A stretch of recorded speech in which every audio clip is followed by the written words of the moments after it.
The day my parents found out the car they sold was not legally mine, I was sitting across from them in a glass conference room with my company's attorney beside me. My mother kept twisting a tissue in her hands. My father stared at the table like the answer might appear in the wood grain. And across from them sat the neighbors they had chosen over me for most of my life. The Carters, pale, silent, and finally scared. For years, my parents had called me selfish, ungrateful, cold-hearted. They said I cared more about money than family. They said I had changed after I started building my business. They said success had made me arrogant, but the truth was, success had only made it harder for them to control me. 1 week earlier, I had walked out of my apartment building and found an empty parking space where my car should have been.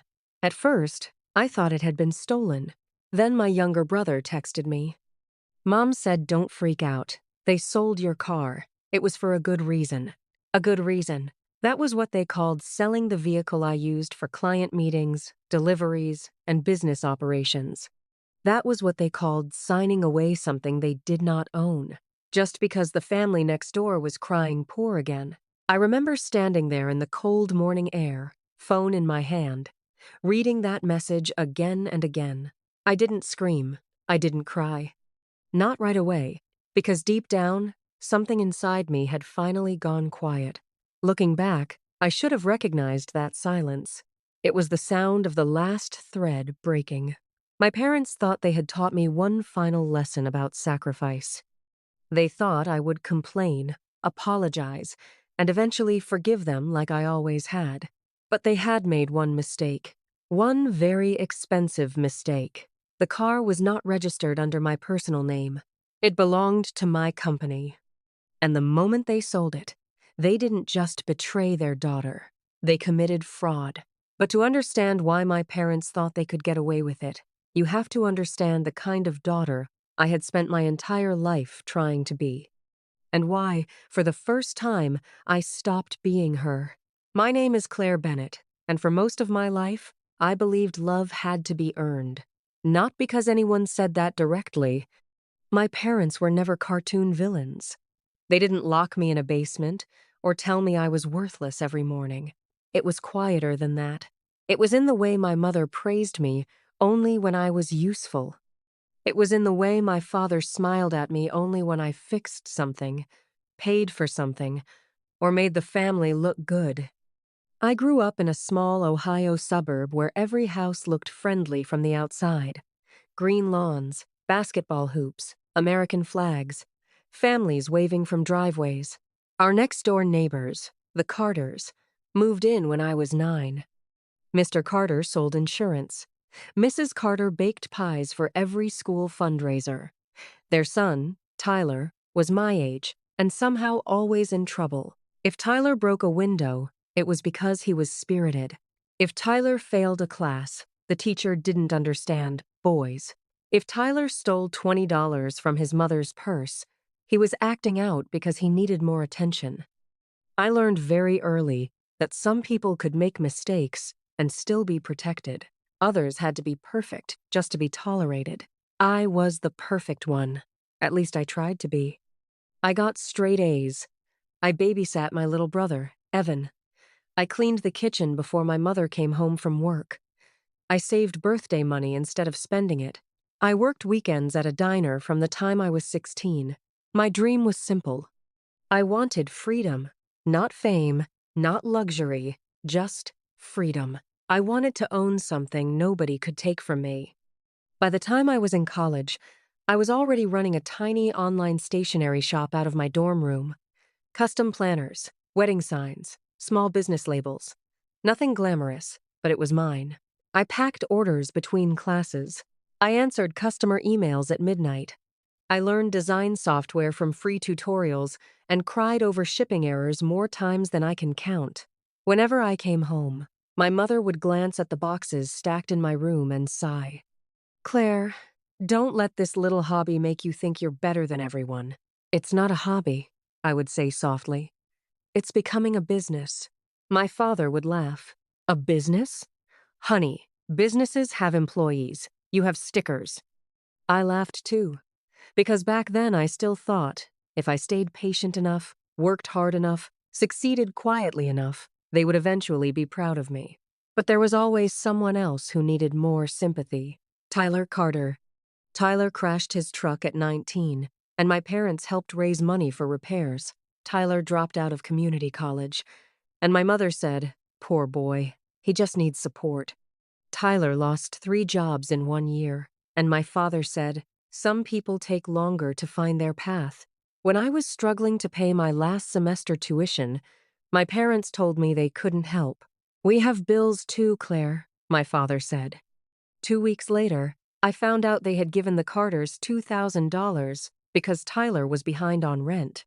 I still remember standing in the laundry room, holding a basket of towels, hearing my mother whisper into the phone, "Don't worry, Linda. Claire is strong. She always figures things out." That sentence followed me for years.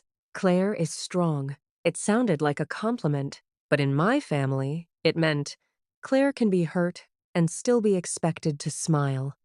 I did figure things out. I graduated. I rented a tiny studio apartment. I grew my company slowly. I bought used equipment. I hired 1 part-time assistant, then 2. I made mistakes, learned taxes the hard way, lost sleep, lost friends, and built something real. When I bought the company car, it wasn't a luxury purchase. It was a used white SUV, clean and reliable, registered under Bennett Creative Studio, LLC. I used it for client samples, event installations, vendor pickups, and deliveries. To me, that car represented 6 years of exhaustion. To my parents, apparently, it represented something they could take, but I didn't know that yet. At that point, I still visited them every Sunday. I still brought groceries. I still answered when my mother called, and I still believed there was a line they would never cross. But I was wrong. The first betrayal happened on a Sunday afternoon in early October. I had gone to my parents' house for dinner. My mother made pot roast, the kind she cooked whenever she wanted to pretend we were a normal family. The Carters were there too. I should have known something was wrong the moment I saw Tyler sitting at the kitchen island, his head down, while Mrs. Carter dabbed her eyes with a napkin. My mother looked at me with that expression I knew too well, the one that meant I was about to be volunteered. "Claire," she said gently, "we need to talk." My stomach tightened. I set down the pie I had brought. "About what?" Mrs. Carter sniffled. "Tyler is going through a hard time." I looked at Tyler. He didn't look sad. He looked annoyed. My father cleared his throat. "He got into some trouble with his work truck." "What kind of trouble?" Tyler muttered. "It got repossessed." Mrs. Carter quickly added, "Because his boss mismanaged payments. It's very complicated." I had learned that in their world, complicated usually meant Tyler did something irresponsible. My mother stepped closer. "Claire, you have that SUV." I blinked. "My company has that SUV." "Well, yes," she said, waving her hand like details were insects. "But you drive it." I stared at her. "What are you asking?" My father leaned back in his chair. "Nobody is asking you to give it away. Just lend it to Tyler for a while." "No." The word came out before I could soften it. Everyone froze. My mother's face hardened. "Claire." "No," I repeated. "That vehicle is insured for business use. It carries equipment. Tyler is not driving it." Tyler scoffed. "It's just a car." I looked at him. "Then get one." Mrs. Carter gasped like I had slapped him. My father's voice dropped. "That was unnecessary. What's unnecessary is asking me to risk my company because Tyler can't keep a truck." Tyler stood up. "You think you're so much better than me because you have a little business?" I wish I had stayed calm. I really do, but years of swallowed anger rose in my throat. "No, Tyler, I don't think I'm better than you. I think I'm responsible for my own mistakes. You should try it sometime." My mother's eyes flashed. "That is enough." Dinner ended before it began. I left with my hands shaking so badly I could barely unlock my car. That night, my mother called 6 times. I didn't answer. Then came the text. "You embarrassed us. Linda cried for an hour. Not, are you okay? Not, maybe we pushed too far, Linda cried. The next morning, my father called. You need to apologize, he said. For saying no? For being cruel? I laughed, but it sounded broken. Dad, they asked for my company vehicle. You always hide behind that company when family needs you. It is not hiding. It's legal ownership. Legal, he repeated bitterly. You sound like a lawyer, not a daughter. That sentence hurt more than I wanted to admit, because part of me still wanted to be his daughter. Not his backup wallet, not his emergency solution, just his daughter. I didn't apologize. For the first time, I refused to play my assigned role. And that should have been the end of it. But I had underestimated how far my parents were willing to go to prove I didn't have the right to say no. Looking back, I should have realized that dinner wasn't the betrayal. It was only the warning shot. 1 week after that dinner, I woke up early for a client installation. It was a big job, a luxury boutique opening downtown. We had designed custom window decals, welcome signage, and branded packaging displays. It was the kind of client that could lead to 5 more. I showered, dressed, grabbed my coffee, and headed downstairs with 2 boxes of samples. The parking space was empty. At first, my brain refused to understand what I was seeing. I checked the street, then the visitor lot. Then I opened my phone, thinking maybe I had forgotten lending it to my assistant. Nothing. I called the towing company. No record. I called the police non-emergency line and was halfway through reporting it stolen when my brother Evan texted me. Mom said don't freak out. They sold your car. It was for a good reason. I read it 3 times. Then I called him. What do you mean they sold my car? Evan sounded miserable. Claire, I just heard them talking. They said Tyler needed money fast and you were being selfish. My ears rang. How did they even get it? Dad still had the spare key from when you stayed here last winter. I gripped the phone so tightly my fingers hurt. Did they forge my signature? I don't know. Mom said it was handled. Handled. That word nearly made me laugh. I called my mother. She answered calmly, like she had been expecting me. Before you start yelling, where is my car? Claire, listen to me. Where is my car? My father came on the line. Don't speak to your mother like that. You stole my car. We did not steal anything, he snapped. We made a decision. You were too selfish to make. My knees almost gave out. You sold a vehicle that does not belong to you. My mother sighed. There you go again with technicalities. Technicalities? Tyler's family was about to lose their house. That stopped me. What?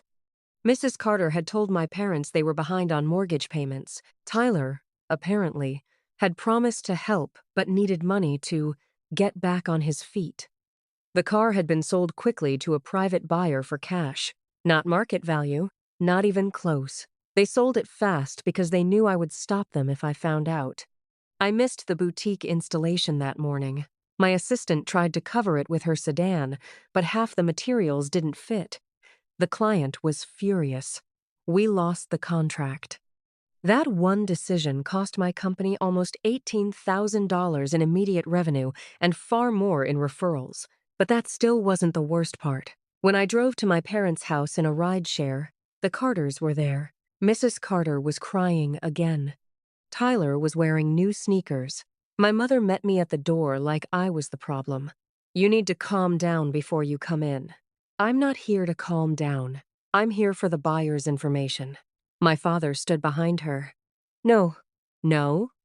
We are not letting you ruin Tyler's chance to rebuild. I looked past him at Tyler. He smirked. It was small, quick, but I saw it, and something inside me burned cold.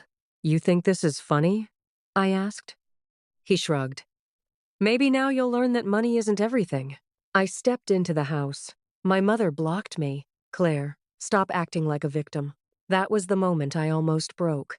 Because I was standing there, robbed by my own parents, watching the boy they had protected my entire life enjoy the consequences of my loss. And they still wanted me to apologize for being upset. I need the bill of sale, I said. My father crossed his arms. Leave. You committed a crime. His face went red. Get out of my house. My mother added quietly. You are not welcome here until you remember who raised you. I remember looking around that living room. The family photos, the couch where I had folded laundry, the kitchen where I had washed dishes after school, the doorway where I used to wait for my father to come home, hoping he would ask about my day. And I realized I had spent my whole life trying to earn a place in a home where I was only valued when I was useful. I left without another word. That night, I sat on my apartment floor surrounded by client boxes, unpaid invoices, and insurance documents. I cried until my chest hurt. Then I opened my laptop, because grief was not going to save my company. Evidence might. The first thing I did was call my attorney. Her name was Marissa Cole, and she had helped me set up my LLC years earlier. When I told her what happened, she was silent for several seconds. Then she said, "Claire, do not contact them again directly." That sentence scared me more than the theft itself. Is it that bad? It's worse than bad. It's documented. The SUV was titled to Bennett Creative Studio LLC. The insurance, registration, purchase records, maintenance, invoices, all under the company. My parents had no legal authority to sell it. If they had signed anything claiming ownership or permission, they had created a paper trail. For the first time in days, I felt something other than panic. Not happiness, not revenge, just a thin line of control. But rebuilding was ugly. People love the part of the story where the main character rises. They don't talk about the part where rising feels like crawling with broken hands. I rented vans I could barely afford. I apologized to clients who didn't care about my family drama. I worked 16-hour days to make up for lost money. Some clients left anyway. One told me, "Claire, we love your work, but we need reliability." I hung up and cried in the bathroom. My assistant, Maya, found me there. "Hey," she said softly. "You're not unreliable. You were robbed." I wiped my face. "Clients don't pay for explanations." "No," she said. "But good people remember character." Maya stayed late without being asked. So did Ben, my part-time installer. They believed in the company even when I barely did. That humbled me, because the family I had begged to love me had discarded me. But the people I treated with respect stood beside me without being forced. Weeks passed, then months. I stopped going to Sunday dinners. My mother sent messages at first. "You're tearing this family apart.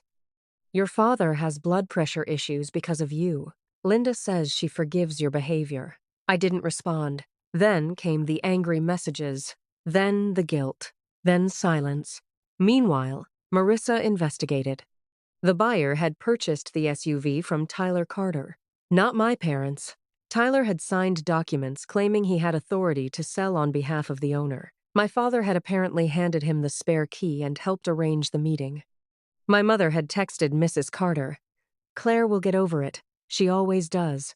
That message became my favorite and least favorite piece of evidence. Claire will get over it. They had counted on my pain being temporary. They had counted on my forgiveness being automatic. But they had forgotten something. The version of me who forgave without boundaries was gone. And what Marissa discovered next made even her sit back in her chair and whisper, "Oh, they are in serious trouble." 3 months after the car was sold, Marissa called me into her office. She had a folder on the table. "Claire," she said, "there's more." My stomach dropped. More bad? Complicated. She opened the folder. Tyler had not used the money to help save his parents' house. Not $1. The Carters were behind on their mortgage, yes. But the emergency story had been exaggerated. The money from the SUV sale had gone into Tyler's personal account. From there, it was used for a sports betting debt, a motorcycle payment, and a weekend trip to Nashville. I stared at the bank summaries Marissa had obtained through the investigation. I felt sick. "They lied," I whispered. "Yes," Marissa said. "And your parents helped them." But that was only twist one. Twist two came a week later. The buyer, once contacted, panicked. He had no idea the vehicle was company-owned and improperly sold. He cooperated immediately. The SUV was recovered. Damaged, but recovered.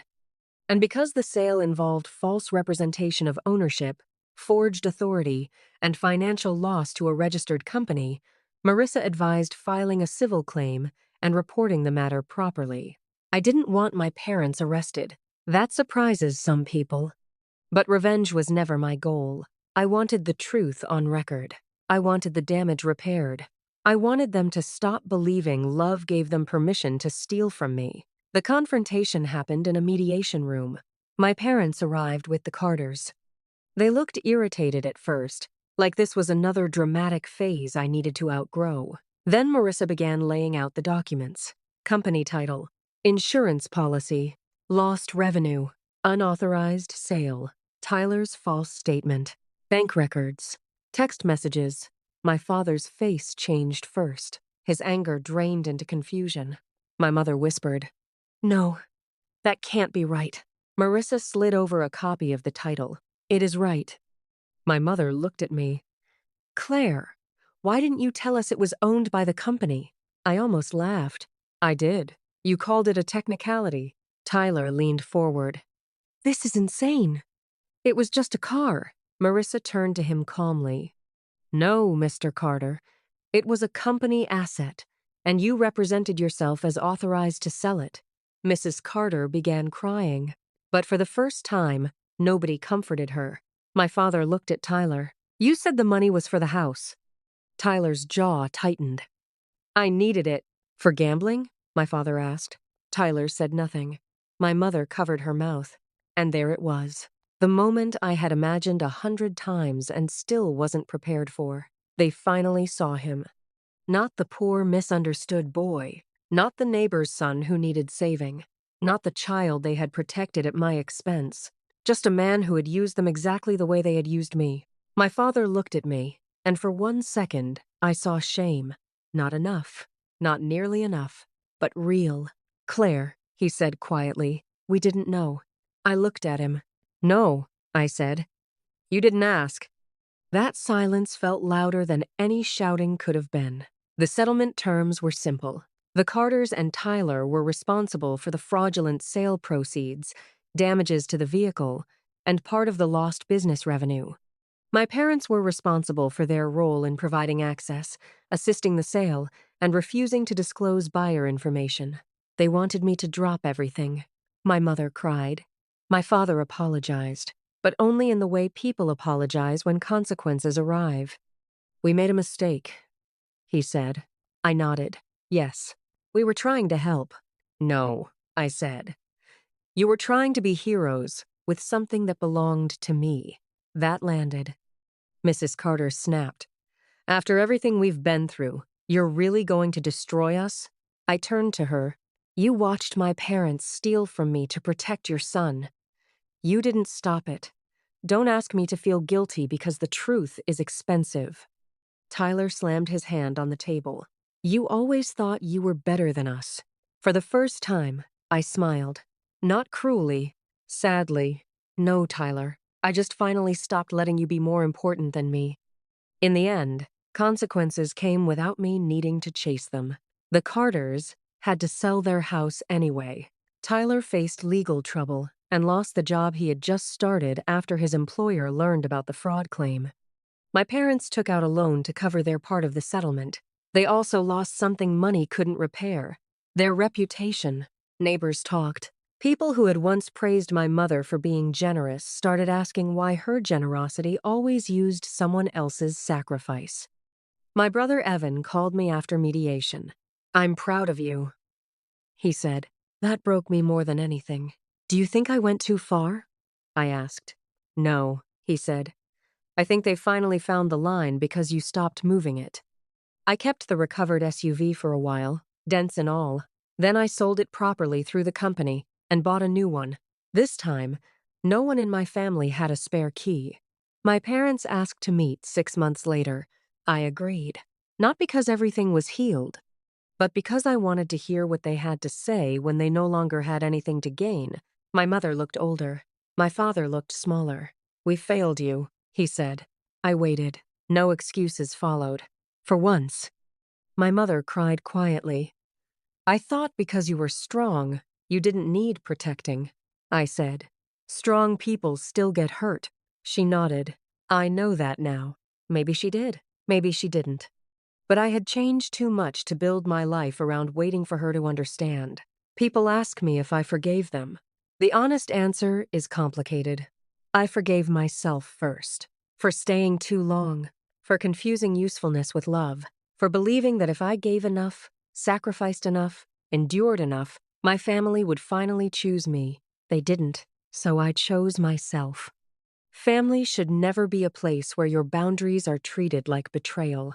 Love should never require you to become smaller so someone else can feel generous. And strength should never be used as an excuse to leave someone unprotected. That car was not just a vehicle. It was the thing that finally forced everyone to see the truth. My parents didn't lose me because I became successful. They lost me because they believed I would always be available to hurt. And they were wrong. If this story made you angry, I want to know why. Was Claire right to hold her parents responsible? Or should family mistakes always be forgiven? Share your thoughts in the comments, especially if you've ever been the person everyone expected to sacrifice just because you were the strong one. And if this story reminded you of something you survived, I hope you know this. Your boundaries do not make you cruel. They make you free.